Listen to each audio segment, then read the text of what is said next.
배남 친구들 안녕. EBS 2023학년도 수능특강 독서 2-3강 필론주의 해석 영상입니다. 자, 필론주의라는 말이 여러분들 생소하실 거예요. 이번 영상을 통해서 필론주의가 무엇인지 한번 살펴보겠습니다.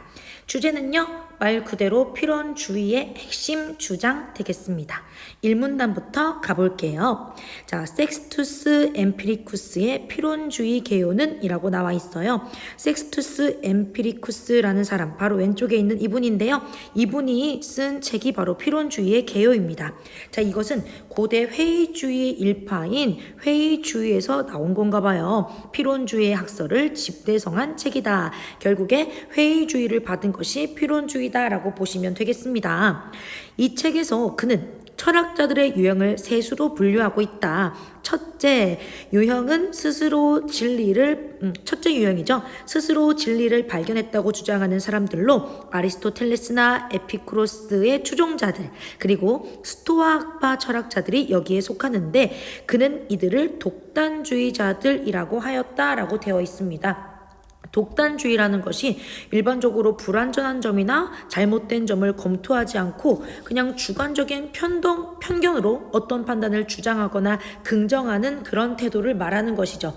여기서 독단주의자들은 그래서 진리는 무조건 있는 것이다 라고 믿는 사람들입니다.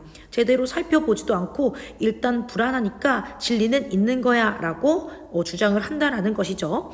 다음 둘째 유형은 아카데메이아 철학자들로 이들은 진리의 인식 불가능성을 주장했던 사람들이다. 그러면 둘째 유형은 진리라는 것은 없어 라고 말하는 사람들입니다.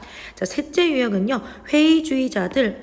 지금 말하는 필론주의가 회의주의에서 나온 거죠, 여러분. 즉 필론주의자들로 이들은 아직 진리를 찾아내지 못했으나 진리는 파악될 수 없다고 주장하지 않으며 진리를 찾지 못했는데 진리 없다라고 주장하는 것이 아니라 계속해서 진리를 찾는 사람들이다 라고 나와 있습니다. 결국에 이것이 진리야 또 아니고 진리는 없어 또 아니고 모르겠어 라고 생각하시면 된다는 거죠. 계속 찾아 나가야겠어 라고 말한다는 겁니다. 자, 좀 더 읽어볼게요. 이 문단 가볼까요?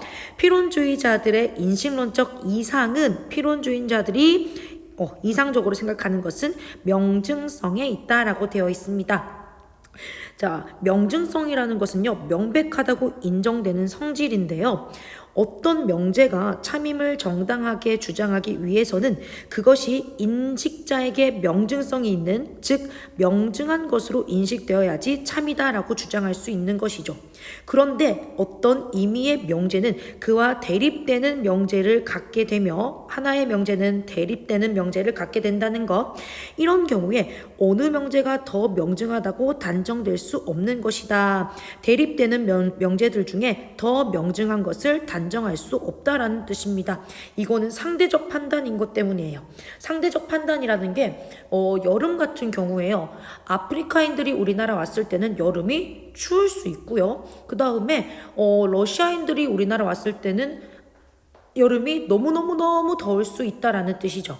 그 다음에 사과 같은 경우에도 우리가 먹는 사과 너무 맛있어요. 그런데 박쥐한테는 그게 그냥 돌덩어리일 뿐이다 라는 뜻입니다.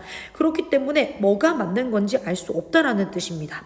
그래서 필론주의자는 이렇게 명제가 대립되는 상황에서 참과 거짓에 대한 판단을 유보해야 한다라고 보았다라고 돼 있어요.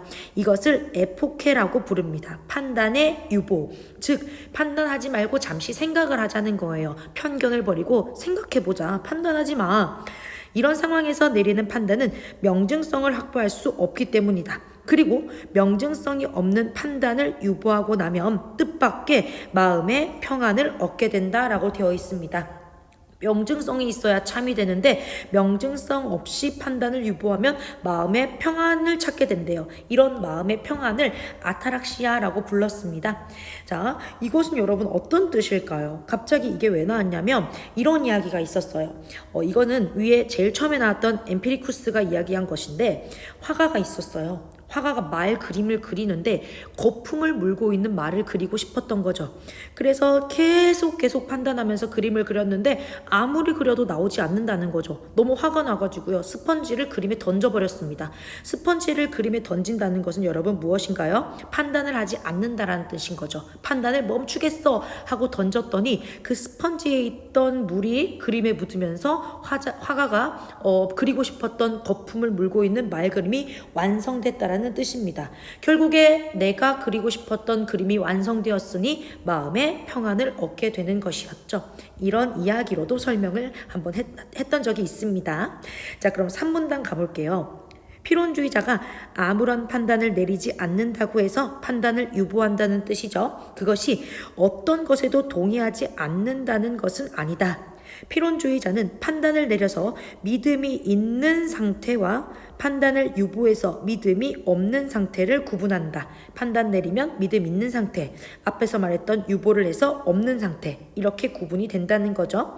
그리고 판단을 유보하여 믿음이 없는 상태에서도 단순한 동의가 가능하다고 보았다. 판단을 유보해서 믿음은 없지만 동의는 가능하다라고 본다라는 뜻이죠. 뜨거움이나 차가움을 느낄 때 뜨겁다, 차갑다 이런 것은 우리가 느낄 수 있는 것이죠. 이 뜨거움과 차가움이 어떤 대상에 부여된 객관적인 속성에 대해서인지는 판단을 유보하지만 이것은 알 수가 없습니다. 자, 여러분 근데 또 판단을 유보한 이유는 또 뭐 때문일까요? 당연히 명증성, 그렇게 주시했던 명증성이 없기 때문이죠. 하지만 뜨거움이나 차가움의 느낌은 그것을 느끼는 주체에게 심적으로 강제되는 명증한 것이다. 우리가 느끼는 거니까요. 그래서 뜨거움이나 차가움의 느낌은 주체가 명증한 것이기 때문에 정당하게 동의를 한다. 하지만 그것의 객관적인 속성에 대해서는 판단을 하지 않겠다. 이것이죠. 필론주의자가 유일하게 인정하는 것은 이런 현상들 뿐인 것입니다. 자, 그 다음 4문단으로 가볼게요. 필론주의자가 거부하는 것은 그러면 도대체 어떤 것을 거부하는 거야? 현상이 실제를 그대로 표상한다는 주장이다. 이 현상 자체가 아닌 현상을 거부하는 것이 아니라요. 현상을 일으키는 대상의 객관성을 문제 삼는 것이다. 위에서도 말했었죠. 객관적인 속성을 판단하는 것은 유보할 것이다. 대상의 객관성은 모르겠어. 명정성이 없거든. 자, 꿀이라고 불리는 예시입니다. 예시. 꿀이라고 불리는 어떤 것이 달콤하게 느껴질 때 필론주의자들은 그 달콤함에는 동의합니다. 그러나 꿀은 정말로 달콤한 것인가? 꿀을 달콤하게 느끼지 못하는 존재가 있는 것은 아닌가? 라는 물음에는 답을 하지 않는다. 명중성 없는 거죠. 이 질문에 답을 하기 위해서는 현상과 실제의 관계를 설명하는 모종의 어떤 이론이 필요하면서요. 이런 모종의 이론은 현상에 대해 진술된 것이 어떤 대상에 부여된 객관적 속성임을 입증할 수 있어야 하는 것인데 그것이 바로 이론이죠. 하지만 그것은 근본적으로 불가능하기 때문이다. 즉, 정리를 한번 해보자면 현상된 것에 대한 진술이 객관적인 속성임을 입증하는 이론이 필요한데 그런 이론은 근본적으로 나올 수가 없기 때문에 현상이 실제를 그대로 표상한다라는 주장에 대해서는 거부를 한다라는 뜻이겠죠. 마지막 문단 한번 읽어보겠습니다. 현상에만 동의할 뿐, 현상에 대한 진술이 대상의 객관적 속성인지에 대해서는 판단하지 않기 때문에 위에서 했던 말 그대로 하는 거죠. 결과적으로 필론주의는 어떤 이론적 체계를 가질 수 없다. 그렇기 때문에 필론주의를 내세웠던 이 필론이요. 아무런 글도 남기지 못했습니다. 왜냐하면 이론을 입증할 수가 없으니까요. 이론을 가질 수가 없으니까요. 이러한 체계를 거부하는 대신 필론주의자는 삶의 방식으로서 일정한 지침을 인정한다. 이론은 없어. 하지만 일정한 지침, 준칙은 있다라는 뜻이죠. 그들은 믿음을 갖진 않지만 믿음 없죠. 하지만 인간이 전적으로 비활동적일 수 없기 때문에 인간은 활동을 하면서 사는 존재이기 때문에 일상적인 삶의 지침을 맞추어 살아가야 한다. 이론이 없다면 규칙을 지키라는 뜻이겠죠.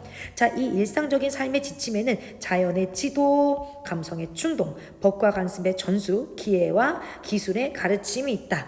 첫 번째, 인간은 자연의 지도를 통해서 자연스럽게 자연스럽게 감각하고 생각할 수 있다. 감각하고 생각하는 것은 정보를 수용하는 행위입니다. 인간으로 태어났으니 어쩔 수 없죠. 두 번째, 감성 충동을 통해서 배고픔은 인간이 음식을 먹게 하고 갈증은 인간이 물을 마시게 된다라고 되어 있습니다. 이것은 인간이라는 것이 생존을 하는 행위이기 때문에 개인의 생존을 위해서 필요한 행위라는 거죠. 자, 인간은 또한 법과 관습의 전수를 통해서 삶을 영위하는 과정에서 경건은 선, 불경은 악임을 받아들인다. 사회라는 것을 유지하는 행위인 거죠. 그 다음 기회와 기술의 가르침을 통해서 활동적인 삶을 영위하게 된다. 유용한 것을 창출하기 위한 행위라는 뜻입니다. 이것이 필연주의가 제시하는 일상적인 삶의 지침이 된다는 뜻입니다.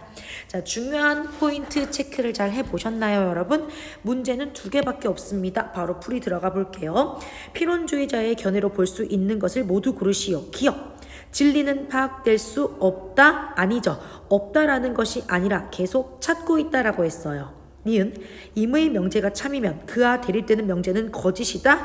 아니요. 참과 거짓 무엇이 참인지 무엇이 거짓인지 정할 수 없기 때문에 판단을 유보한다라고 했습니다. 디귿 믿음 없는 상태에서도 판단 유보된 상태에서죠. 활동적인 삶을 영위할 수 있다. 방금 읽었던 부분이고요.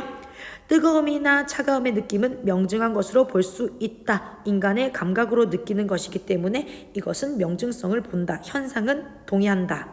미음 현상에 대해 진술한 것을 어떤 대상에 부여된 객관적 속성으로 볼 수 없다. 맞죠, 여러분? 이것도 4문단, 5문단에 나와 있었습니다.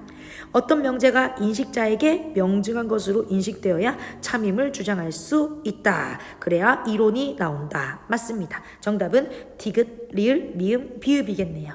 2번 보겠습니다. 자, 필연주의에 대한 어떤 철학자의 평가인데요. 기억과 니은에 들어갈 내용으로 적절한 것은 보기 보겠습니다. 우리는 가치를 평가하는 일로부터 면제될 수 없다. 늘 가치를 평가해야 한다. 우리가 어떤 방향성을 가지고 살아간다는 사실 자체가 그 방향성과 관련된 무언가를 긍정하거나 부정하고 있음을 의미한다. 따라서 일체의 판단을 유보하고 나면 어떤 것을 얻게 된다는 필연주의자들의 주장은 뭐였죠, 여러분? 마음의 평안이었죠. 자, 그것은 어떠하다. 지금 여기까지 읽어봤을 때 우리는 늘 평가한다, 긍정, 부정을 한다라고 했으니까 필연주의자의 입장에 동의는 하지 않는다라는 것을 알 수 있습니다. 더 읽어볼게요. 우리는 사물의 객관적인 진리에 접근할 수 없다는 것을 알면서도 그것을 과감하게 해석하고 의미를 부여함으로써 삶에 유용한 것을 창출하며 살아가는 존재다. 필연주의자들의 주장과는 반대되는 내용이죠. 그럼 정답은 5번 되겠습니다. 너무 쉽고 문제도 2개밖에 없어서 오늘 이번 영상은 여기에서 설명을 마칠게요. 그러면 여러분 다음 영상에서 만나겠습니다. 안녕.